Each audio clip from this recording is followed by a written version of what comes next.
Overthinking is something that many of us struggle with, and it's important to understand where it truly comes from. You see, in Islam we are taught that the mind is a powerful tool, but if left unmanaged, it can become a gateway for shaitan to influence us. When we overthink, when we replay events over and over again, when we worry about what might happen tomorrow or stress about things we cannot control, these thoughts begin to take root and grow. Shaitan thrives in this kind of uncertainty. He comes to whisper, to cause doubt, to plant fear. Allah tells us in the Quran, Satan only commands you to evil and immorality, and to say about Allah what you do not know. Surah Al-Baqarah 2:16-9. This verse is powerful. It reminds us that Shaitan's mission is to disrupt your peace, to disturb your trust in Allah, and to create confusion in your heart. When you overthink, ask yourself, who is really benefiting from this? Certainly not you. Overthinking doesn't solve problems, it magnifies them. It takes a small issue and turns it into something overwhelming. That is the exact trap of Shaitan.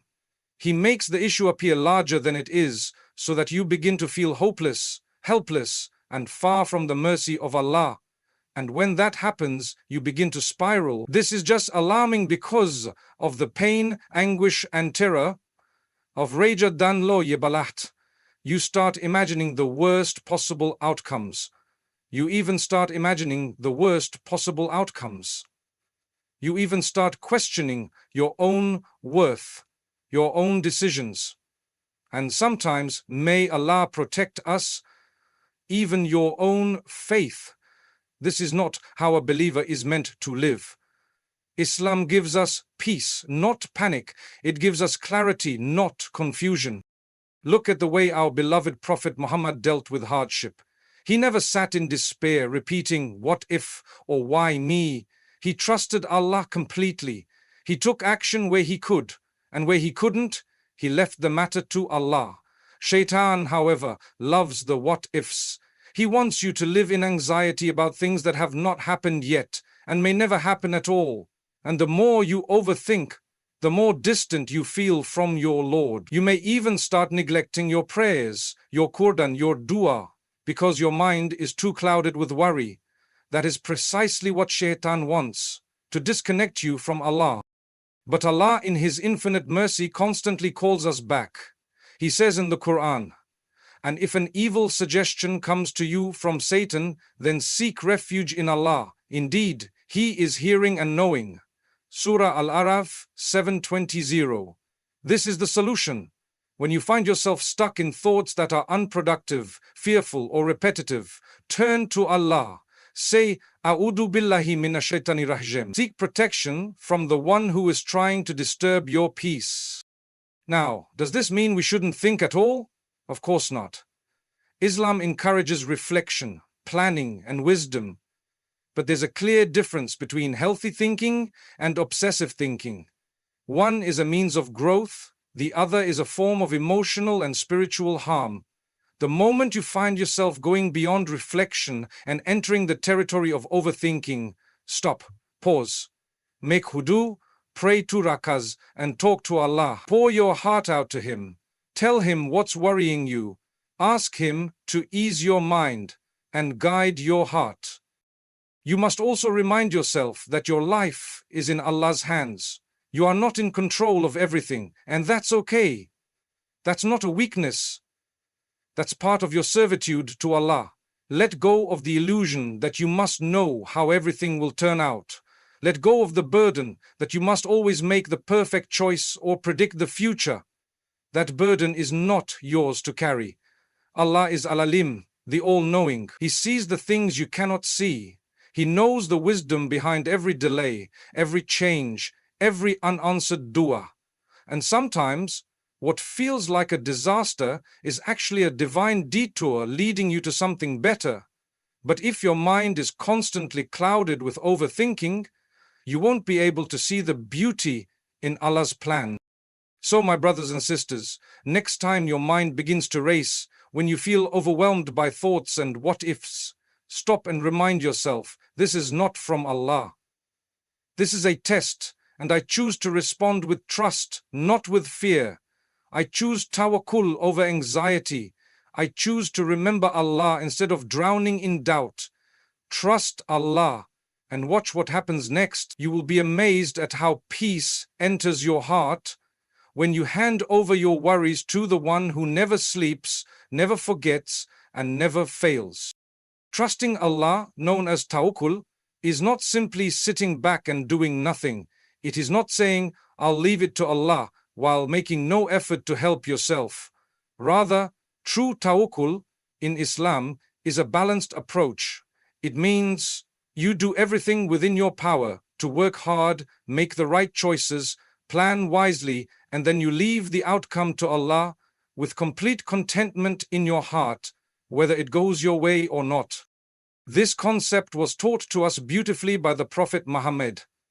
He once said, if you were to rely upon Allah with the reliance He is due, you would be given provision like the birds. They go out in the morning hungry and return full. This hadith from Tirmidhi is simple but incredibly profound. Look at the birds. They don't sit in their nests waiting for food to fall from the sky. They fly out every morning, they search, they strive, but they have no idea where exactly their food will come from. Yet they trust that Allah will provide, and Allah never fails them. They return full every evening. This is the balance Islam teaches: effort plus trust.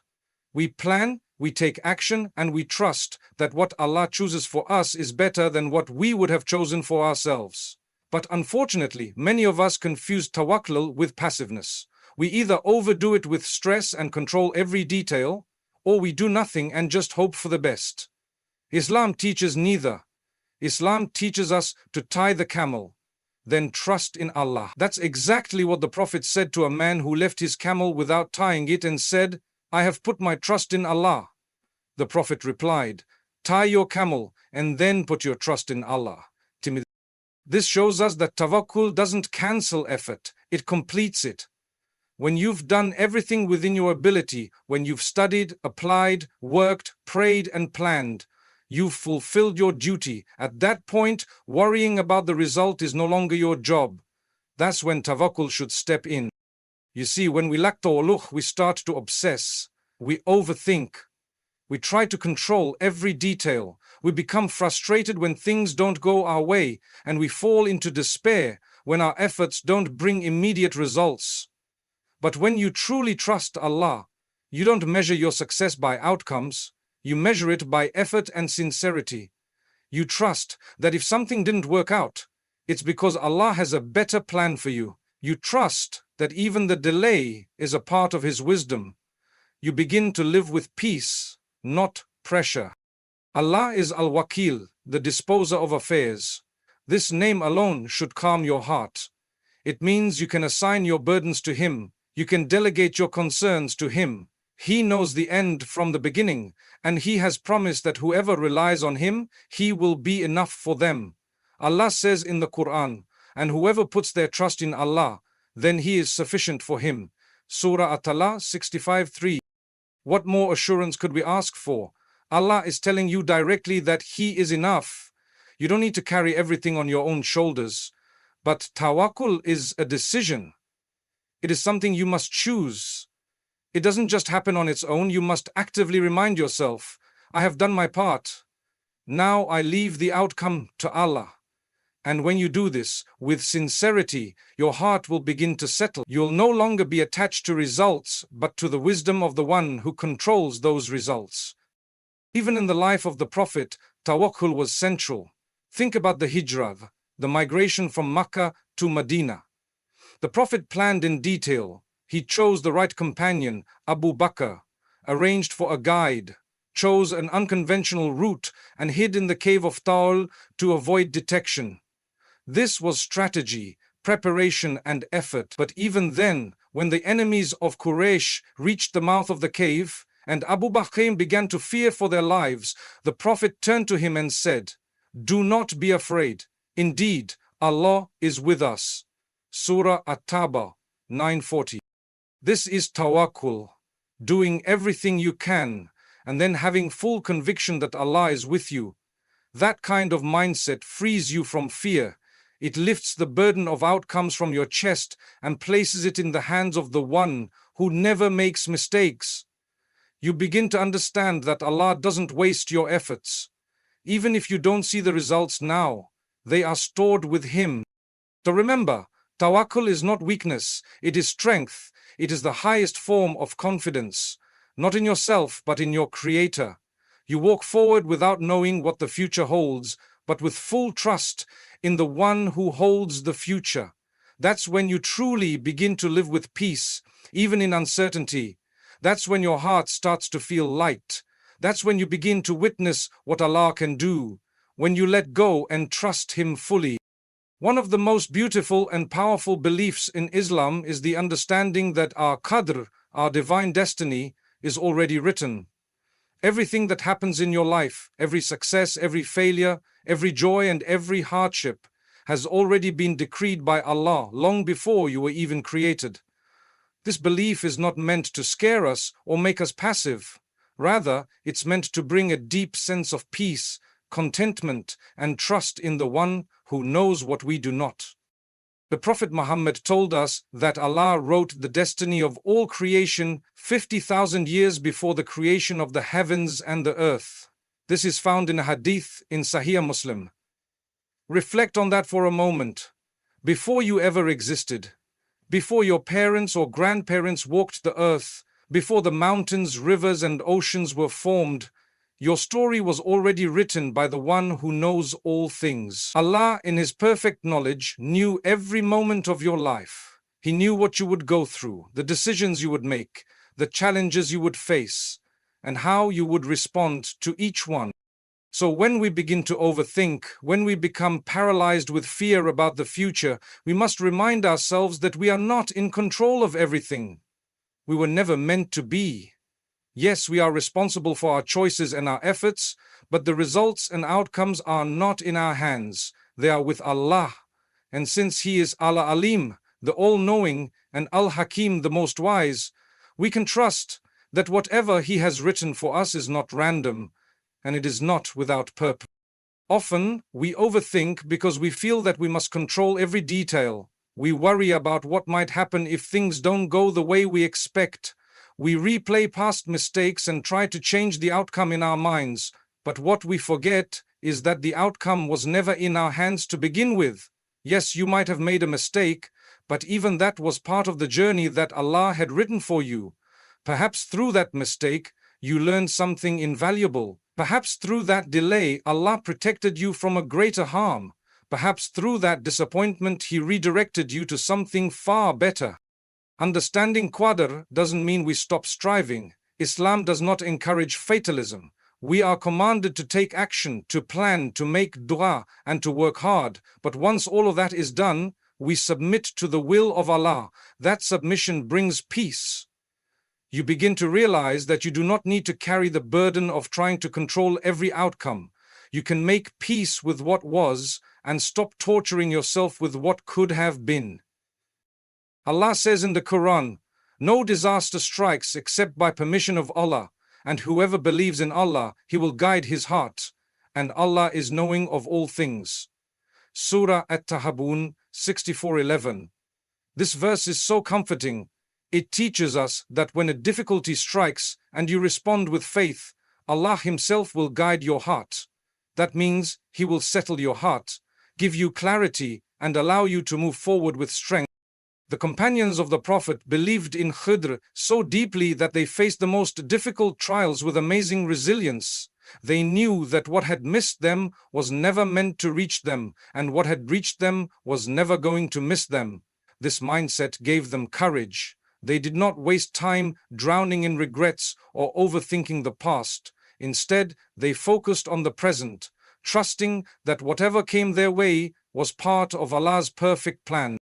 It's also important to understand that qadr includes both good and bad from our perspective. We must accept the sweet and the bitter as coming from Allah. That doesn't mean we enjoy hardship, but it means we accept that even the hardship serves a purpose. It may be a means of purification, elevation, or redirection. Sometimes, the very thing we were trying to avoid becomes the path to our greatest growth.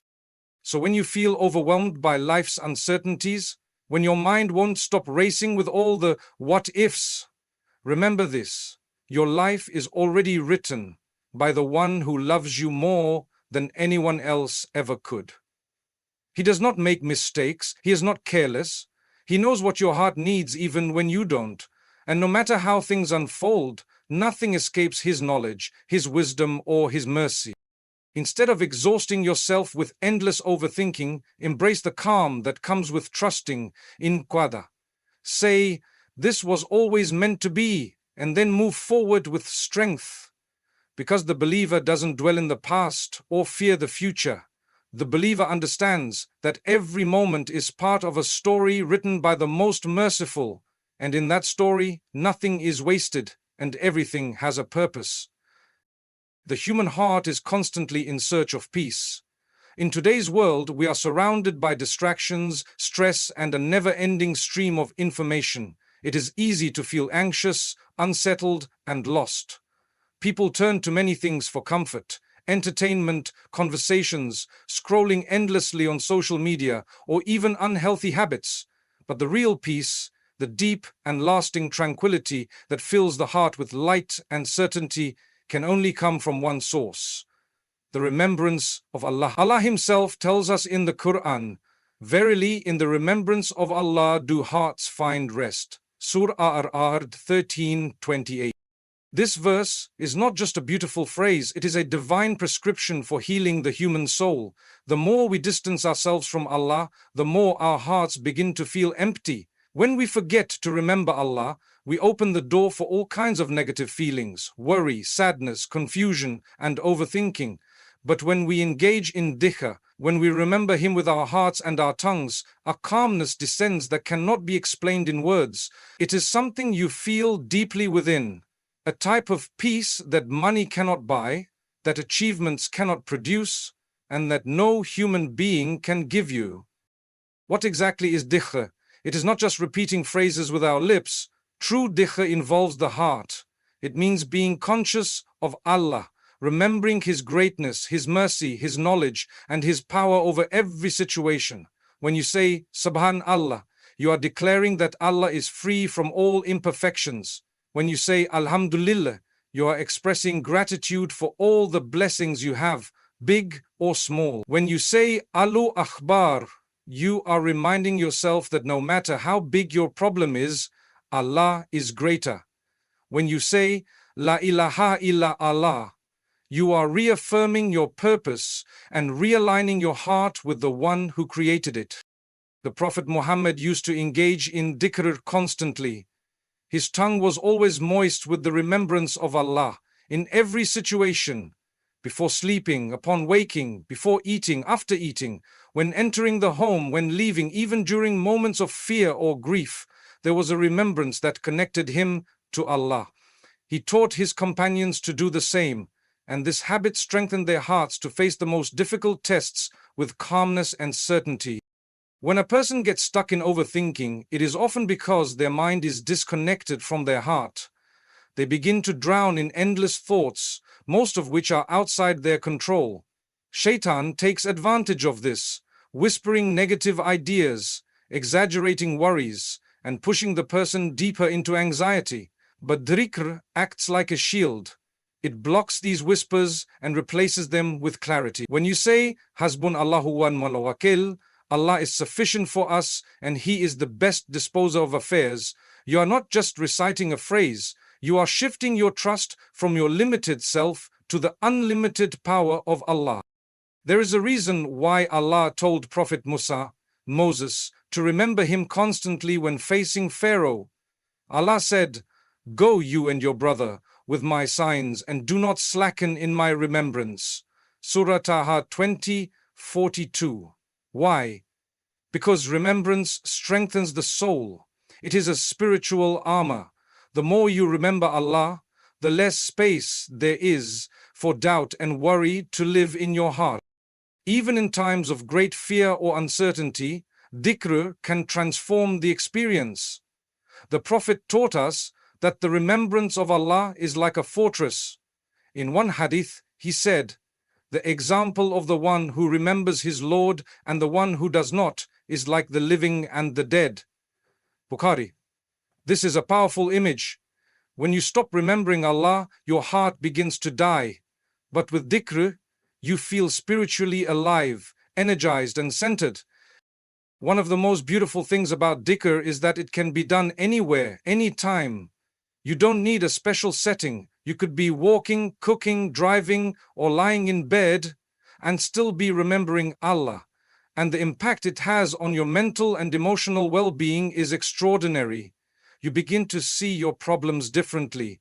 You stop magnifying the things that are stressing you, and you start magnifying Allah instead. Your heart starts to soften, your mind starts to clear, you feel more grounded, more hopeful, and more focused.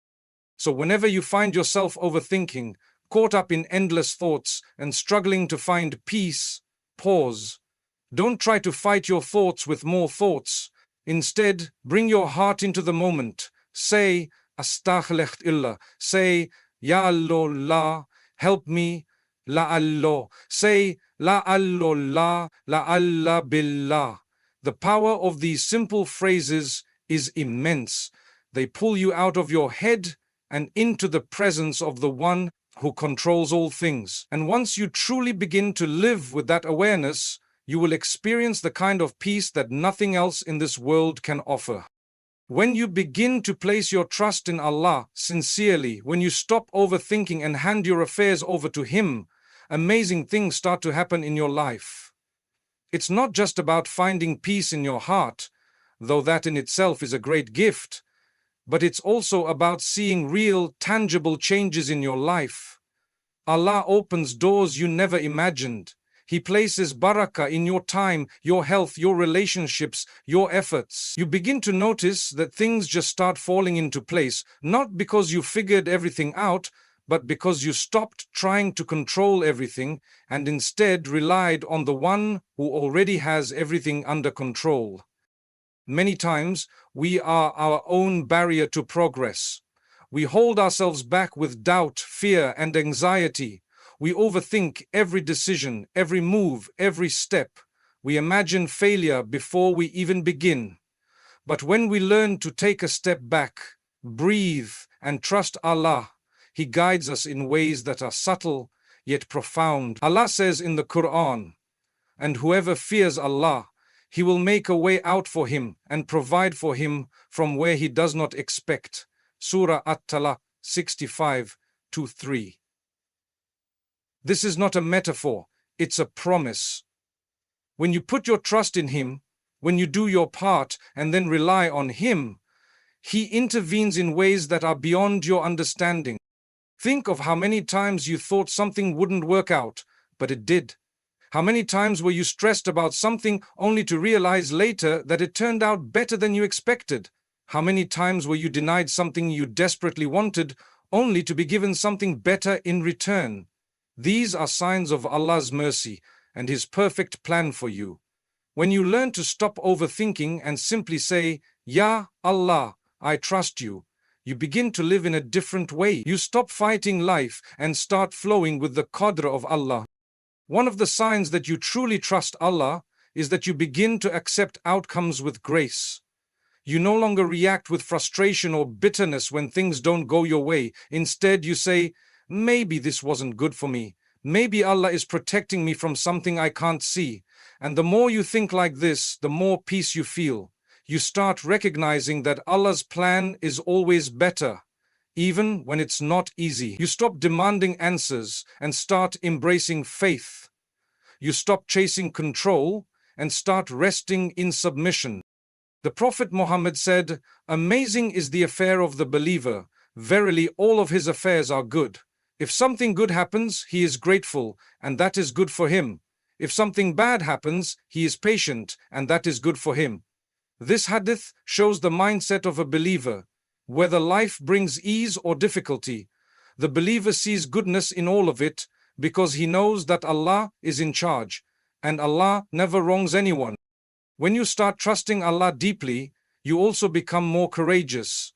You're no longer paralyzed by fear of the unknown. You stop overthinking every decision. You start moving with confidence, not because you're sure of your own strength, but because you're sure of Allah's help. You begin to say, I don't know what's ahead, but I know Allah will be with me. And this attitude allows you to take bold steps, to grow, to serve, and to live a more meaningful life. Another beautiful thing that happens when you trust Allah is that you begin to receive clarity. Your mind becomes less clouded. Your decisions become easier. You start seeing things for what they really are. When you trust in Allah, you're no longer swayed by every emotion or every opinion around you. You're anchored in something greater. Allah begins to place light in your heart. So many people live their lives stuck in fear, afraid to try, afraid to fail, afraid to lose. But the believer rises above that by trusting in the most merciful. When you truly let go of the need to control everything, when you stop overanalyzing the future and regretting the past, when you just submit your heart to Allah and say, you know best, and I trust you, that's when transformation happens. That's when your heart begins to heal. That's when you begin to see blessings in places you weren't even looking. Trusting Allah doesn't mean life will